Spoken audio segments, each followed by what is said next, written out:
என் நெஞ்சில் குடியிருக்கும் என்னுடைய தோழர்களுக்கும் தோழிகளுக்கும் என்னுடைய வணக்கம். வணக்கம் வணக்கம்.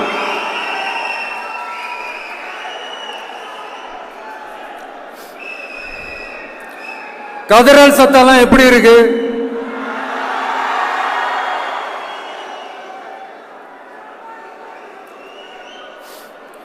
தமிழுக்கு அமுதென்று பேர், அந்த தமிழ் இன்ப தமிழங்கள் உயிருக்கு நேர். இன்னைக்கு தமிழ்நாடு இருக்கிற சூழல்ல நாம் ஒரு புதிய வரலாற்றை படைப்பதற்கு தயாராக வேண்டிய அவசியத்தை நீங்க எல்லாருமே நல்லா புரிஞ்சு வச்சிட்டு இருப்பீங்கன்னு நான் நம்புறேன். அரசியல்னா என்னங்க? ஒவ்வொரு குடும்பமும் நல்லா வாழணும்னு நினைக்கிறது அரசியலா? இல்ல ஒரே ஒரு குடும்பம் மட்டும்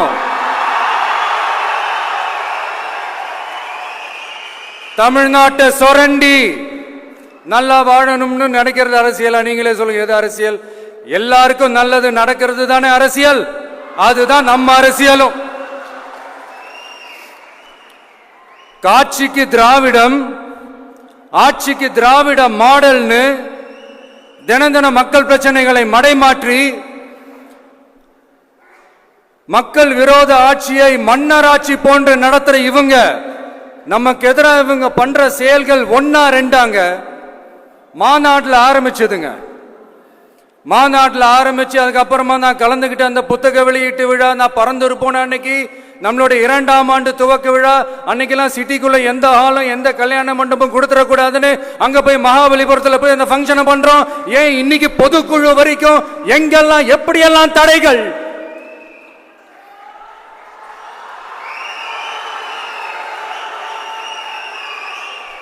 ஆனா அத்தனை தடைகளையும் தாண்டி நம்மளுடைய தோழர்கள் சந்திப்பு நிகழ்ச்சிகள், மக்கள் சந்திப்பு நிகழ்ச்சிகள் தொடர்ந்து நடந்துகிட்டு தான் இருக்கும். அது தொடர்ந்து நடக்கும்.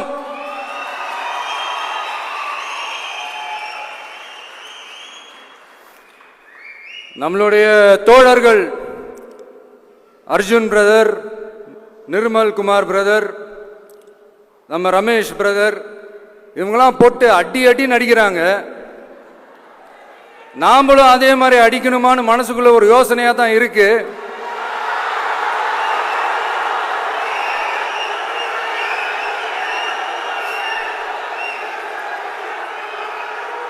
ரைட்.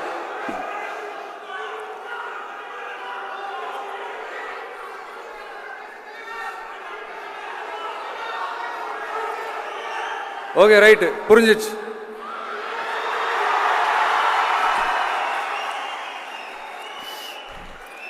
மாண்புமிகு மன்னராட்சி முதல்வர் அவர்களே,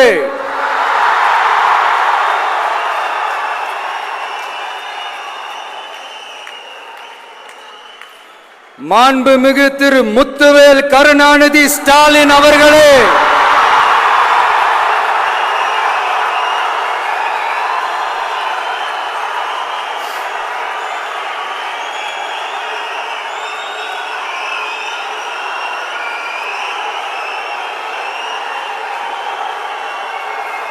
பேரை மட்டும் வீராப்பா சொன்ன பத்தாதவர்களே, செயல்லையும் ஆட்சியிலையும் அதை காட்டணும் அவர்களே.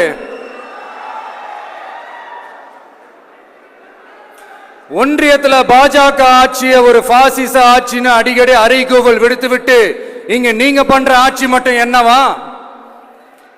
அதுக்கு கொஞ்சம் கூட குறைவில்லாத அதே பாசிச ஆட்சி தானே. ஒரு கட்சி தலைவனா ஜனநாயக முறைப்படி என் கழக தோழர்களையும் என் நாட்டு மக்களையும் பார்க்கறதுக்கோ சந்திக்கிறதுக்கோ தடை போடுறதுக்கு நீங்க யாருங்க?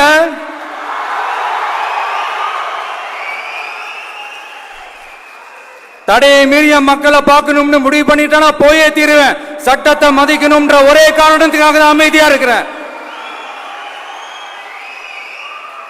நேத்து வந்தவெல்லாம் முதலமைச்சர் ஆகணும்னு கனவு காண்றான்னு சொல்றீங்க. அது நடக்கவே நடக்காதுன்னு சொல்றீங்க. அப்படியே எந்த கட்சிக்கும் இல்லாத நெருக்கடிய தமிழக வெற்றி கழகத்துக்கு மட்டும் போட்டுக்கிட்டே இருக்கிறீங்க.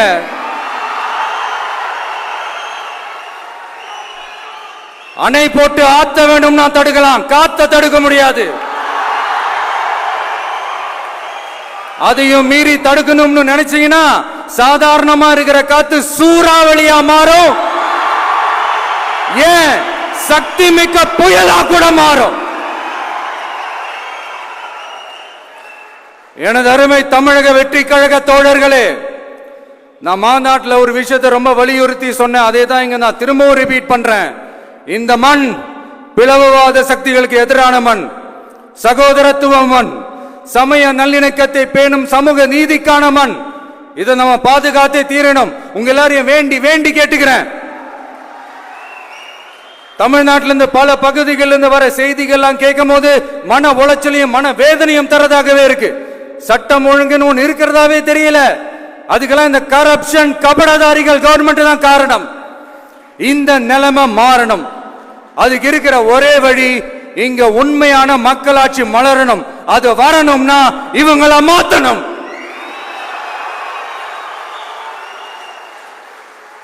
அதுக்கு என்ன வழி? அதுக்கு நாம என்ன செய்ய போறோம்? நம்மளுடைய தோழர்கள் டெய்லி மக்களை போய் பாருங்க, அவங்களோட பேசுங்க, ஒவ்வொரு தெருவுக்கும் போங்க, ஒவ்வொரு வீட்டுக்கும் போங்க, அவங்களோட பிரச்சனைகள் என்னன்னு கேளுங்க, அதை தீர்க்கிறதுக்கு என்ன வழின்னு யோசிங்க. அப்பதான் அவங்களுக்கு நம்ம மேல ஒரு நம்பிக்கை வரும். அப்படி ஒரு ஆழமான நம்பிக்கையை விதைச்சிட்டு அதுக்கப்புறமா நிமிந்து பாருங்க.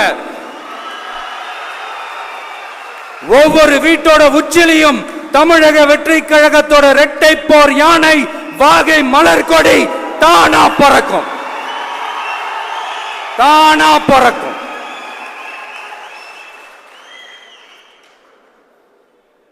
மாண்புமிகு மன்னராட்சி முதல்வர் அவர்களே, உங்க ஆட்சியை பத்தி கேள்வி கேட்டா மட்டும் ஏன் சார் உங்களுக்கு இவ்வளவு கோபம் வருது?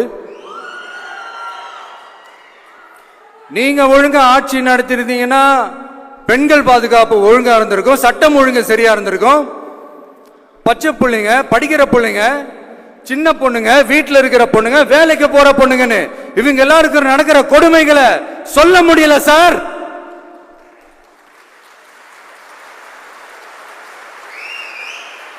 இதுல வேற உங்களை அப்பான்னு வேற கூப்பிடுறாங்கன்னு சொல்றீங்க.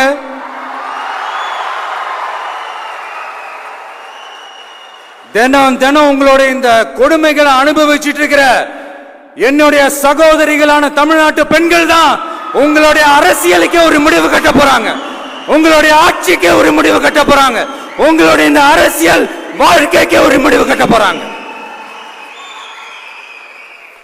சரி, பெண்களோட லைஃப் தான் இப்படி போராட்டமா இருக்குன்னு பார்த்தா இங்க எத்தனை போராட்டங்கள்? பரந்தூர் போராட்டம், அரசு ஊழியர்கள் ஆசிரியர்கள் போராட்டம், போதைப் பொருள் எதிர்ப்பு போராட்டம், வரி உயர்வு போராட்டம், மீனவர்கள் போராட்டம், போக்குவரத்து ஊழியர்கள் போராட்டம், சாதிவாரி கணக்கெடுப்பு போராட்டம், சாம்சங் தொழிலாளர்கள், டங்ஸ்டன், விவசாயிகள் போராட்டம், மின்கட்டண உயர்வு எதிர்ப்பு போராட்டம், இஸ்லாமிய அமைப்புகள், செவிலியர்கள், மருத்துவர்கள், இந்த மாதிரி போராட்டங்கள். இதெல்லாம் சும்மா சாம்பிள் தான். இது இன்னும் சொல்லிட்டே போலாம், இந்த நாள் பத்தாது. ஆனா இந்த எல்லா போராட்டங்களுக்கும் தமிழக வெற்றி கழகம் கூட நிற்கும்.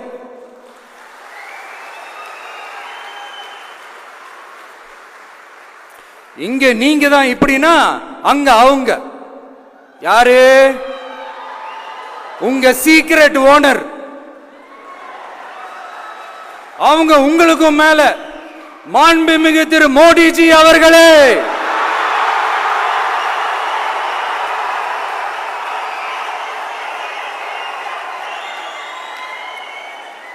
என்னமோ உங்க பேரெல்லாம் சொல்றதுக்கு எங்களுக்கு ஏதோ ஒரு பெரிய பயம் மாறியும் அப்படி ஒரு விஷயத்த சொல்லிடுறது. பேரை சொல்லணும், பேரை சொல்லணும், பேரை நான் ஒரு படத்துல சொல்லுவேனே, லியோவை பார்க்கணும், லியோவை பார்க்கணும், லியோவை பார்க்கணும்.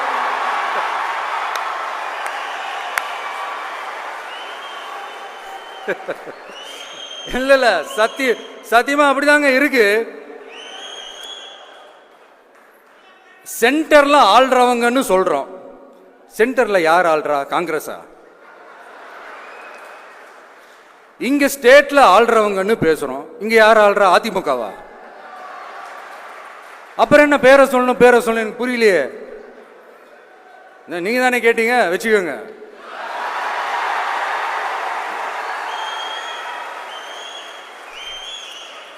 ஓட்டுக்காக காங்கிரஸ் கூட தேர்தல் கூட்டணி, கொள்ளையடிக்கிறதுக்காக உங்களோட அதாவது பாஜகவோட மறைமுக அரசியல் கூட்டணி,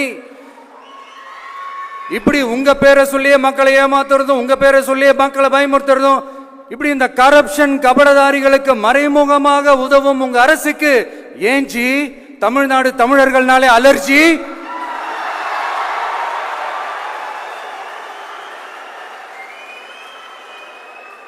தமிழ்நாட்டிலிருந்து வர ஜிஎஸ்டியே கரெக்டா வாங்கிக்கிறீங்க, ஆனா தமிழ்நாட்டுக்கு பட்ஜெட்ல நிதி ஒதுக்க மாட்டேங்கிறீங்க. இங்க படிக்கிற நம்ம பிள்ளைங்களோட படிப்புக்கு நிதி ஒதுக்க மாட்டேங்கிறீங்க, ஆனா மும்மொழி கொள்கையை திணிக்கிறீங்க. டீலிமிட்டேஷன் என்ற பேர்ல தமிழ்நாட்டோட பார்லிமெண்ட் சீட்ஸ்லயும் கை வைக்க பாக்குறீங்க. ஒரே நாடு ஒரே தேர்தல் நீங்க ஸ்டார்ட் பண்ணப்பவே புரிஞ்சிருச்சு பிரதமர் சார் உங்க பிளான் என்னன்னு, எங்கெல்லாம் எப்படியெல்லாம் எந்த திசைகள் எல்லாம் இந்த நாட்டை கொண்டு போலாம்னு. சார் உங்ககிட்ட நாங்க சொல்லிக்கிறதெல்லாம் தமிழ்நாட்டை கொஞ்சம் கேர்ஃபுல்லா ஹேண்டில் பண்ணுங்க சார்.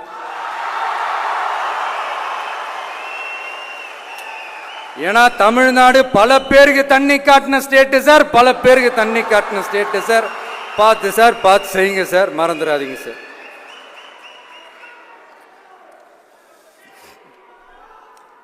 தமிழ்நாட்டு மக்களுக்கு இன்னைக்கு இந்த பொதுக்குழு வழியா ஒரு உத்தரவாதத்தை நாம கொடுக்க போறோம். நம்ம ஆட்சி, அதாவது உங்க ஆட்சி, உண்மையான மக்களாட்சி,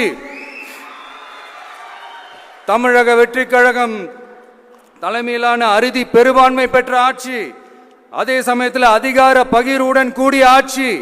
அப்படி இந்த ஆட்சி அமைஞ்சதும் பெண்கள் பாதுகாப்பை 100% உறுதி செய்வோம்.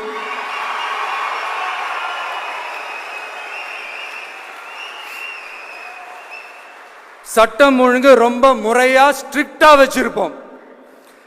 கல்வி, சுகாதாரம், மருத்துவம்னு அத்தனையிலையும் ரொம்பவே கவனம் செலுத்துவோம். அதுவும் எல்லாருக்கும் ஈஸியா ஈக்குவலா கிடைக்கிற மாதிரி செய்யறது தான் நம்ம டார்கெட்.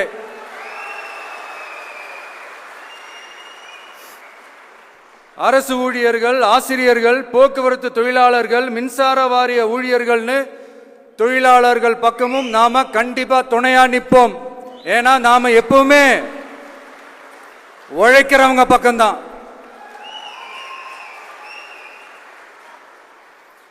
நம்ம தமிழ்நாடு விவசாய பூமி, இயற்கை வளங்கள் நிறைந்த மண். இந்த விவசாயத்துக்கும் இயற்கை வளங்களுக்கும் எதிரா எந்த விதமான ஒரு திட்டத்தையோ நடவடிக்கையோ கொண்டு வர்றதை எங்களால் ஏற்கவே முடியாது. எங்க மண்ணை மக்களை பாதிக்கிற மாதிரி திட்டங்களை தயவு செஞ்சு செயல்படுத்தாதீங்க, அதை நாங்கள் எதிர்க்கவே செய்வோம். தமிழ்நாட்டை எல்லா வகையிலும் பாதுகாக்க வேண்டியது எங்களுடைய உரிமை, கடமை, கொள்கை எல்லாமே. The fundamental strength of politics is uncompromising principles and ideologies. Periyar's social justice, Kamarajar's honest administration, Ambedkar's equal justice and equal opportunity, Velu Nachiyar's social inclusivity and communal harmony, Anjali Ammal's fighting for water resources were the reasons for choosing them as our party's ideologues and policy leaders. I would like to mention here with pride that we are the first political party to declare two historic women icons who are India's freedom fighters from Tamil Nadu as our party's ideologues and policy leaders. இப்படி ஒரு ஆழமான நம்பிக்கையுடன் வரும் 2026 தமிழ்நாடு சட்டமன்ற தேர்தலில் ஒரு மாபெரும் அரசியல் மாற்றத்தை கொண்டு வந்து மக்கள் சக்தியின் உதவியுடன் மக்கள் விரும்புகிற ஒரு நல்ல அரசை அமைப்பதில் உறுதியாக இருப்பதால்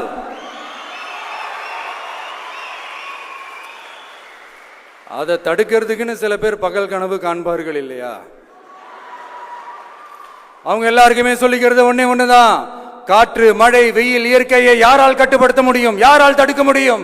இவை எல்லாம் கடவுளால் உருவாக்கப்பட்டவை. அப்படிதான் எம் மக்களுக்கான அரசியலையும் யாராலும் தடுக்க முடியாது. அரசியல் சூறாவளியையும் தேர்தல் சுனாமியையும் தடுப்பார் எவர். அப்படிதான் எம் மக்களுக்கான அரசியலையும் அந்த வெற்றியையும் யாராலும் தடுக்க முடியாது. அப்படி தடுக்கணும்னு நினைக்கிறவங்களோட கனவு ஒரு நாளும் மெய்ப்படாது. Before concluding my speech, few words from William Blake. Men may come, men may go, but I go on forever.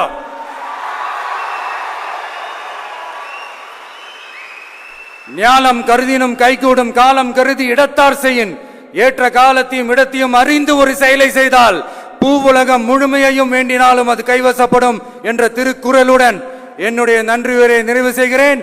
பார்த்துக்கிட்டே இருங்க.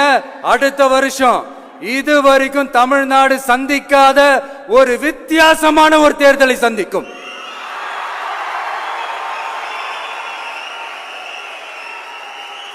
ரெண்டே ரெண்டு பேருக்கு நடுவுல தான் போட்டியே. ஒன்னு டிவிகே, இன்னொன்னு டிஎம்கே.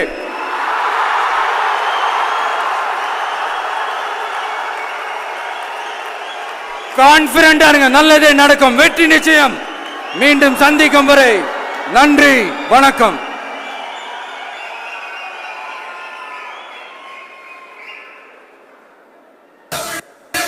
பறக்குது